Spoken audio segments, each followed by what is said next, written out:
Hello everyone, সবাই কেমন আছো? আশা করি অনেক ভালো আছো, সুস্থ আছো। আমি অনেক ভালো আছি।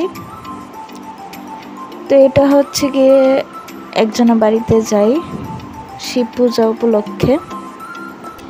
ওদের বাড়িতে পুজো ছিল, তো তার জন্যই যাই। এটা যদিও শিব পূজার দিনেরই ভিডিওটা করে রেখেছিলাম, বাট তোমাদের সাথে আর শেয়ার করা হয়নি, তাই ভাবলাম একটু শেয়ার করি তোমাদের সাথে। তো এখানে কীর্তন টীর্তন হচ্ছিল আর কি। তো যাই হোক, তারপরে চলে আসলাম। পরের দিন সকালবেলা দেখতেই পাচ্ছ চা করছি। তারপরে এইখানে মার এক বান্ধবী আসে, বান্ধবীর সাথে মা কথা বলছিল, এখানে একটা বই দেখছিল আর কি। তো এখানে যাওয়ার কথা ছিল আমার, কিন্তু আর যাওয়া হয়নি। তার কারণ আমার শরীরটা খুব খারাপ গেছিলো মধ্যে দিয়ে, তার জন্য ভিডিও বেশি করতে পারিনি। আর এদিক দিয়ে দেখতেই পারছো বাবা কাজ করছিল আর কি, আর আমি ম্যাক্সিমাম শুয়ে শুয়েই ভিডিও করছিলাম।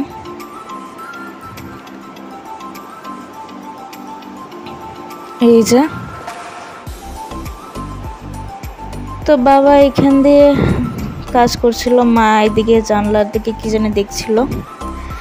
তারপর আমি কাজ টাজ করে আমার বেবিটার সাথে শুয়েছিলাম আর কি, ওর সাথে একটু টাইম কাটাচ্ছিলাম। অস্বাভাবিক জ্বর, কাশি, সর্দি ছিল। তারপর দেখো এখান দিয়ে আমি মাকে রুটি বেলে দিয়েছিলাম পরের দিন সকালে। মা এদিক দিয়ে রুটিগুলি মানে ছেঁকছিল আর কি। তারপর এখান দিয়ে আমি পুজো দিই। তো আমার পুজো টুজো দেওয়া শেষ, তারপরেই তোমাদের সাথে একটু শেয়ার করলাম। আর ভোগে আঙ্গুর দিই। তো সাজানোটা কেমন হয়েছে অবশ্যই কমেন্ট করে জানিও। ভালো লাগলে অবশ্যই লাইক, কমেন্ট, শেয়ার করো, চ্যানেলটাকে সাবস্ক্রাইব করো, পাশে থাকা বেল আইকনটাকে প্রেস করে দিও। আর দেখো এদিকে বাবা বাজারে গেছিলো, তো বাজার থেকে এসে বলেছে। তো দেখতেই পাচ্ছো মা হিসাব করছিল টাকা, তারপর জিনিসপত্র সব কিছু গুছিয়ে রাখে আর কি। তারপর একটা মেলাতে যাই। অ্যাকচুয়ালি ডাক্তার দেখাতে গেছিলাম, তো ডাক্তার দেখিয়ে আসার সময় মেলাতে যাই। তো এখানে বেশি ঘোরাঘুরি করিনি। এই জিনিসগুলো আমার খুব ভালো লেগেছিল একটা স্টলে, এটাই তোমাদের সাথে একটু শেয়ার করলাম। আর তোমরা কমেন্ট করে জানিও তোমাদের কেমন লাগলো।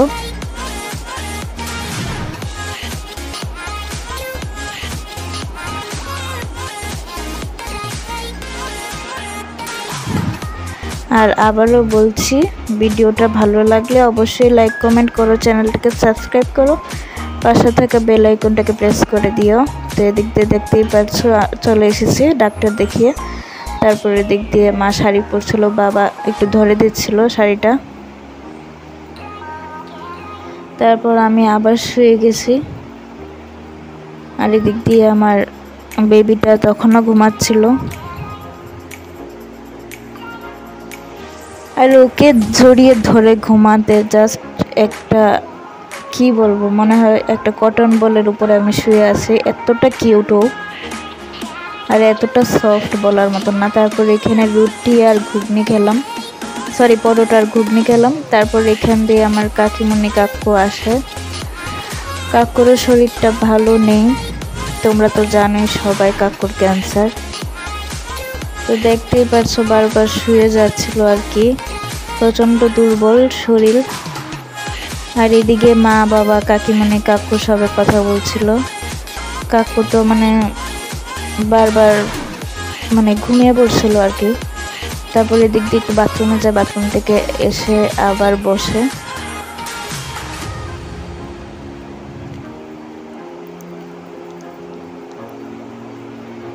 আর এই তো আমিও বসে আসলাম, সময় কাটছিল না তার জন্য বসে আছিলাম।